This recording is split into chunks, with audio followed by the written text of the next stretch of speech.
क्या हाल है भाई आप लोगों के। बढ़िया, फर्स्ट क्लास, शानदार जानदार, एकदम झकास, अल्टीमेट, फुल मौज। कैसे भाई आप सभी। रीजनिंग 10 मिनट्स में आपका स्वागत है और रेगुलर बेसिस पर हम रीजनिंग 10 मिनट्स के क्वेश्चंस आपको करा रहे हैं और बढ़िया बढ़िया क्वेश्चंस करा रहे हैं जो कि लेटेस्ट क्वेश्चन है, जो कि लेटेस्ट आपके एग्जाम में आए हुए क्वेश्चन है, नए क्वेश्चन है ना। हर 10 मिनट्स में आपको डिफरेंट क्वेश्चन देखने को जरूर मिलते होंगे। अब जैसे ये क्वेश्चन है आपके सामने, ये स्टेटमेंट बेस्ड क्वेश्चन है। एक बड़ा सा स्टेटमेंट हमें दिया है एंड देयर आर 3 कंक्लूजन्स। देख रहे हो कितना बड़ा कथन है हमारे सामने, और हमारे सामने 3 निष्कर्ष हैं। हमें बताना होगा कि भैया कौन सा या कौन से निष्कर्ष यहाँ पे सही है। ठीक है जी। तो पहला स्टेटमेंट है शहरी क्षेत्रों का, सॉरी स्टेटमेंट एक ही है यहाँ पर। शहरी क्षेत्रों का तेजी से विस्तार हुआ है लेकिन सार्वजनिक परिवहन उस गति से विकसित नहीं हुआ।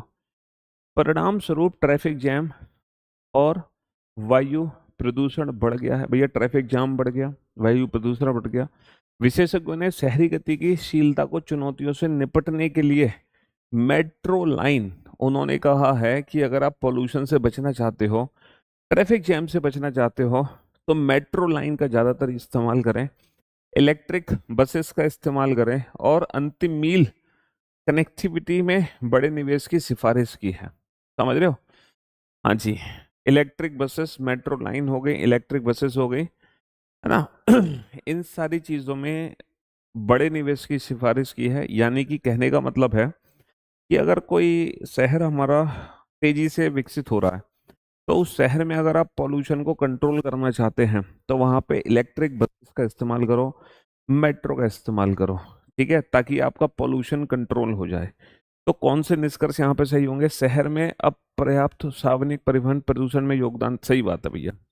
The lack of educate public transport contributes to pollution in the city, है ना। Improving public transport can reduce urban mobility problems. देखो, इम्प्रूविंग पब्लिक ट्रांसपोर्ट, जैसे हम इलेक्ट्रिक बसेस का इस्तेमाल करें, अगर हम पब्लिक ट्रांसपोर्ट को इम्प्रूव करते हैं तो डेफिनेटली डेफिनेटली क्या होगा, पोल्यूशन कम होगा, है ना। इलेक्ट्रिक बसेस या मेट्रो का इस्तेमाल करें। Urban growth is always a negative. देखो, ऑलवेज, ओनली, नेवर, ये ऐसे वर्ड्स होते हैं जो हमेशा गलत ही होते हैं, आपको पता ही होगा। ठीक है, तो ये कंक्लूजन क्या हो गया, गलत हो गया हमारा। तो यहाँ पर 2 कंक्लूजन हमारे सही बनते हैं, फर्स्ट एंड सेकंड फॉलो। चलिए साहब, अगेन एक बहुत बड़ा सा स्टेटमेंट हमारे सामने है। ठीक है, बेसिकली जो स्टेटमेंट स्टार्ट हो रहा है वो यहाँ से शुरू हो रहा है। ये पूरा स्टेटमेंट हमें पढ़ने की जरूरत नहीं है, हम स्टेटमेंट को यहाँ से पढ़ेंगे। जो निशा है, निशा, ठीक है, इसको 2 नौकरी के बीच चयन करना है। इसके पास 2 नौकरी का ऑफर है, हमारे पास फिलहाल अभी एक भी नहीं है। निशा के पास 2 नौकरी का ऑफर है। एक ऐसी नौकरी है जो उसको उच्च वेतन दे रही है, मतलब जहाँ पे हायर सैलरी है, लेकिन कुछ पाने के लिए कुछ खोना पड़ता है। लेकिन उसको बार बार यात्रा और ओवर टाइम करना पड़ेगा। अगर उसको हायर सैलरी चाहिए तो बेटा उसको ट्रैवलिंग बहुत करनी पड़ेगी और ओवर टाइम भी उसको करना पड़ सकता है। ठीक है। दूसरा ऑप्शन उसके पास है कि सैलरी मिनिमम होगी और आराम से छुट्टियां मिलेंगी उसको। समझ रहे हो। दूसरा क्या है, दूसरा लचीले घंटे, यानी कि अपने अकॉर्डिंग काम को एडजस्ट कर सकती है, और एक मध्यम वेतन प्रदान करता है। अब उसके सामने चॉइस है कि वो कौन सी जॉब पकड़े, हायर सैलरी या lower salary with comfort, higher salary with suffer. देखते हैं निशा की चॉइस क्या है। निशा कार्य जीवन संतुलन को महत्व देती है, बस खत्म कहानी। अगर वो कार्य जीवन संतुलन को महत्व देती है, अगर वो चाहती है कि अपने परिवार के साथ समय बिताए, तो वो फिर हायर सैलरी पे नहीं जाएगी, वो मीडियम सैलरी ज्वाइन करेगी। तो हमें कौन सा ऑप्शन चूज करना पड़ेगा, moderate salary job with flexibility. 30 छात्रों की कक्षा में रवि, रवि जो है बाईं ओर से 12वें स्थान पर है, प्रिया दाईं ओर से 8वें स्थान पर है। देखो, रवि बाएं से 12 है, प्रिया दाएं से 8 है। टोटल कितने बच्चे हो गए, 20। तो इन दोनों के बीच में कितने बचेंगे सर, 30 में से अगर हम 20 बच्चे घटा देते हैं तो 10 बच्चे तो बचेंगे इनके बीच में, खत्म। अच्छा, ये जो क्वेश्चन है हमने सिटिंग अरेंजमेंट मेथड से किया है, ना कि रैंकिंग मेथड से। अगर हम रैंकिंग मेथड से करते तो हम बीच में डिस्टेंस कैलकुलेट करते, डिस्टेंस -1% होता, वो तो रैंकिंग मेथड है। लेकिन ये सीटिंग अरेंजमेंट मेथड है कि 12 इधर से निकाल दो, 8 उधर से निकाल दो, बचेंगे बीच में 10, खत्म, सीटिंग अरेंजमेंट मेथड से हो गया। अगला क्वेश्चन, क्या सभी नागरिकों को उनकी आय की परवाह किए बिना मुफ्त स्वास्थ्य सेवा प्रदान की जानी चाहिए? फ्री मेडिकल फैसिलिटी कह रहे हैं, सबको फ्री मेडिकल फैसिलिटी देनी चाहिए, सबको देनी चाहिए, बिना इसके कि इसकी सैलरी क्या है, इसका वेतन क्या है। कह रहे हैं कि हाँ, ऐसा देना चाहिए क्योंकि स्वास्थ्य सेवा एक बुनियादी अधिकार है ना। Health care is a basic right, बिल्कुल सही बात है। ये फैक्चुअल डेटा है, और जो फैक्ट्स होते हैं वो आर्गुमेंट हमेशा स्ट्रांग होते हैं। फैक्चुअल आर्गुमेंट क्या होते हैं, हमेशा स्ट्रांग होते हैं। दूसरा है, नहीं ऐसा बिल्कुल नहीं करो क्योंकि it will put excessive financial pressure on the government. है तो देखो ये भी फैक्चुअल डेटा, 100 करोड़ की जनता है, अगर सबको मेडिकल फैसिलिटी फ्री दे दी तो समझ रहे हो सरकार की क्या हालत होगी। सरकार राजकोष खाली हो जाएगा। सरकार के पास इतने पैसे नहीं है कि इस भारत की पॉपुलेशन को वो सबको फ्री हेल्थ चेकअप दे दे, ऐसा हो ही नहीं सकता। प्रैक्टिकली देखा जाए तो ये भी बिल्कुल फैक्चुअल डेटा। चलिए साहब, बहुत से लोग बाजार में मिलावटी दूध बिकने की शिकायत कर रहे हैं। भैया मिलावटी दूध, अब आपको पता है होली आ रही है, हालांकि होली पे तो मिठाइयों का कल्चर इतना नहीं है, जबकि दिवाली पे बहुत ज़्यादा होता है। तो लोग कहते हैं कि भैया जो बाहर की बनी हुई मिठाइयाँ हैं उसको कम खाओ क्योंकि खोए में मिलावट हो रही है, तो दूध में मिलावट हो रही है, जिससे स्वास्थ्य संबंधी सेवाएं पैदा हो रही हैं, समस्याएं पैदा हो रही हैं। नियमित निरीक्षण करें और उल्लंघन करने वालों पर कठोर दंड लगाएं, बिल्कुल सही बात है। बाजार में दूध की बिक्री पर 6 महीने के लिए प्रतिबंध लगा दे, मतलब तुम 6 महीने के लिए प्रतिबंध लगा दोगे, ऐसा थोड़ी हो सकता है, प्रैक्टिकली नहीं हो सकता ये भाई साहब, नहीं हो सकता बिल्कुल भी। और आप जानते हैं एसएससी प्रथम बैच करियर बिल एप्लीकेशन पर आ चुका है, फटाफट से जाके इस बैच को ज्वाइन कर लो, जहां एक से बढ़कर एक धुरंधर आपको पढ़ाने लग रहे हैं इस प्रथम बैच के अंदर। और ये सिर्फ एसएससी प्रथम बैच नहीं है, इसके साथ फ्री प्रैक्टिस बैच मिलता है, रिवीजन बैच मिलता है, रिकॉर्डेड बैच भी फ्री ऑफ कॉस्ट मिलता है। और इस बैच की फीस बहुत ही कम है, ना के बराबर है।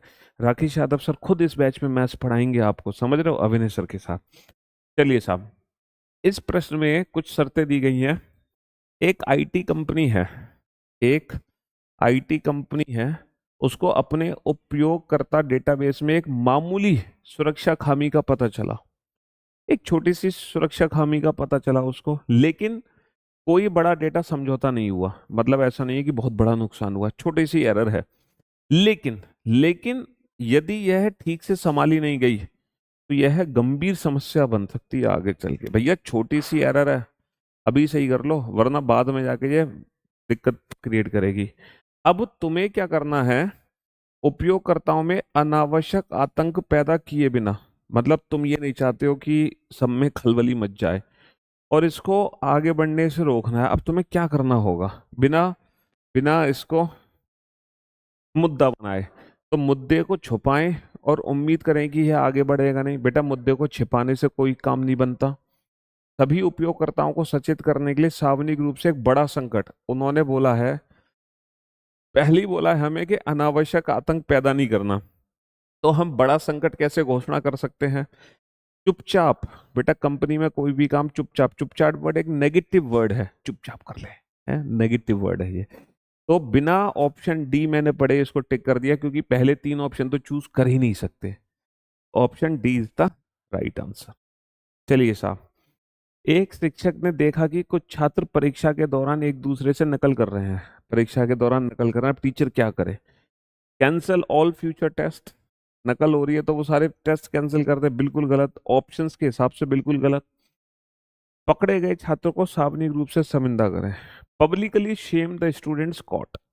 देखो ये कार्रवाई है, लेकिन ये समस्या का समाधान नहीं है, ये सिर्फ एक पार्ट है, part of course on action but not the exact solution of this problem.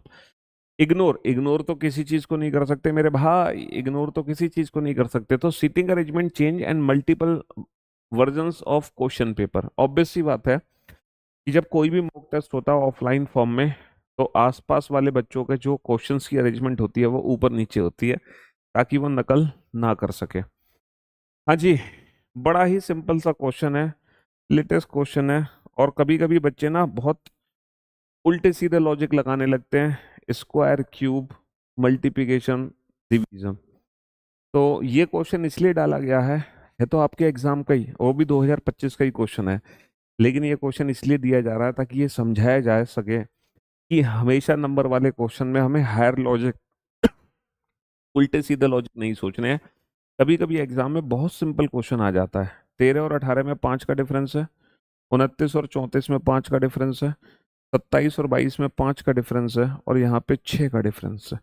तो कभी कभी एग्जाम में बहुत सिंपल क्वेश्चन भी आते हैं, कभी कभी नहीं, मोस्ट ऑफ द टाइम तो यही वाले क्वेश्चन आते हैं। कभी कभी थोड़े से इरेगुलर क्वेश्चन आते हैं, थोड़े से अजीब से। हाँ जी, इंग्लिश अल्फाबेटिकल ऑर्डर के आधार पर रीअरेंज करो। तो बेटा 1 और 3 में से पहले क्या आएगा? COMM COMM IIST, sorry sorry sorry sorry, COMM COMM। ई और आई में से पहले ई आएगा, यानी कि एक पहले आएगा। अच्छा, एक के बाद अब दो आएगा या तीन आएगा? सर 2 और 3 में COMMI एस और टी में एस पहले आएगा, यानी कि दो पहले आएगा, तीन नहीं आएगा।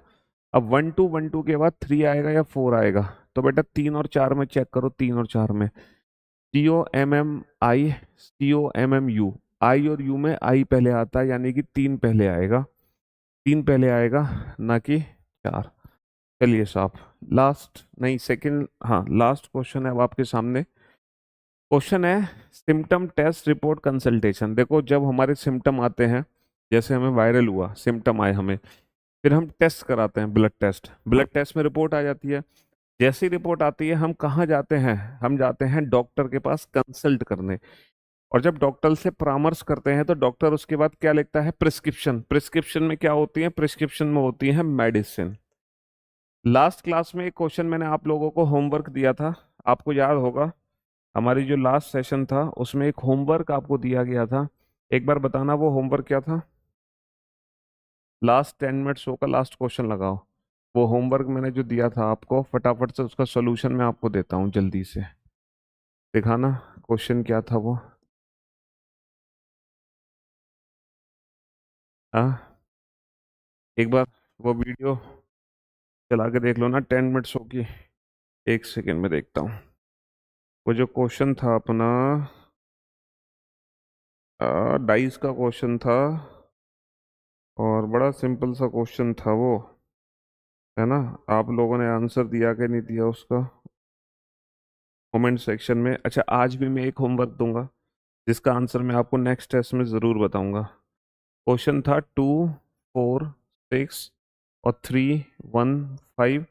कंडीशन ये थी, if 4 is opposite to 3, if 4 is opposite to 3, then what is opposite to 6? तो 6 के अपोजिट क्या होगा, ये क्वेश्चन था। तो मेरे दोस्तों, मेरे भाइयों, मेरे जिगर के टुकड़ों, ये नो कॉमन ट्रिक का क्वेश्चन है। इफ 4 इज अपोजिट टू 3, यहाँ पे ना स्पेशल वन कॉमन ट्रिक लगती है, इफ 4 इज अपोजिट टू 3। और स्पेशल वन कॉमन ट्रिक में क्या करते हैं हम? स्पेशल वन कॉमन ट्रिक में हम क्या करते हैं बाबू, याद करो।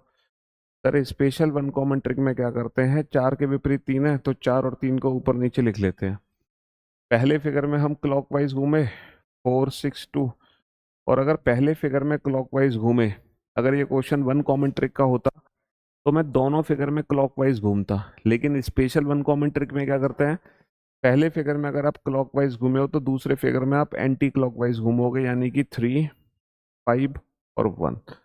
अब ये जो नंबर एक दूसरे के ऊपर नीचे हैं, यही डाइस में एक दूसरे के अपोजिट नंबर्स हैं। 2 and 1 are opposite to each other, 5 and 6 are opposite to each other, 4 and 3 are opposite to each other, then your answer will be 5। ये मत सोचना कि सर ये मानक पासा है, 4 के विपरीत 3 है, ऐसा नहीं है, ये मानक पासा नहीं है मेरे भाई। ये स्पेशल वन कॉमन ट्रिक है। वन कॉमन ट्रिक क्या होती है? जहां हम दोनों नंबर में क्लॉकवाइज घूम रहे होते हैं। स्पेशल वन कॉमन ट्रिक एक क्लॉकवाइज दूसरा एंटी क्लॉकवाइज, समझ रहे हो? लेकिन स्पेशल वन कॉमन ट्रिक लगती है जब दोनों फिगर में कुछ भी कॉमन ना हो और हम कह दें कि इसके विपरीत ये है, तब लगती है स्पेशल वन कॉमन ट्रिक। चलिए, तो अब मैं आपको अगली क्लास के लिए एक होमवर्क दे रहा हूँ। इस क्वेश्चन का आंसर आप लोग कमेंट सेक्शन में जरूर बताएंगे, ठीक है? कमेंट सेक्शन में जरूर बताएंगे इस क्वेश्चन का answer. A solid cube is cut into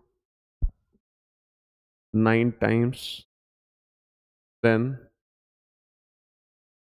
what could be minimum and maximum number of parts? Question है, हिंदी में लिख लो। एक ठोस घन को 9 बार काटा जाता है। एक ठोस घन को 9 बार काटा जाता है, तब कम से कम और तब कम से कम और ज़्यादा से ज़्यादा तब कम से कम और ज़्यादा से ज़्यादा कितने टुकड़े तब कम से कम और ज़्यादा से ज़्यादा कितने टुकड़े बनेंगे? तब कम से कम और ज़्यादा से ज़्यादा कितने टुकड़े बनेंगे? Options are 9 and 729, 10, 729 and 10, 27, 10, 64, 10, 64। ठीक है, तो ये क्वेश्चन है आपका, option A, option B, option C या ऑप्शन डी। आपको कमेंट सेक्शन में ज़रूर बताना है कौन सा ऑप्शन करेक्ट है, फिर मैं आपको कराऊंगा नेक्स्ट 10 मिनट्स शो। ठीक है, goodbye, thank you so much.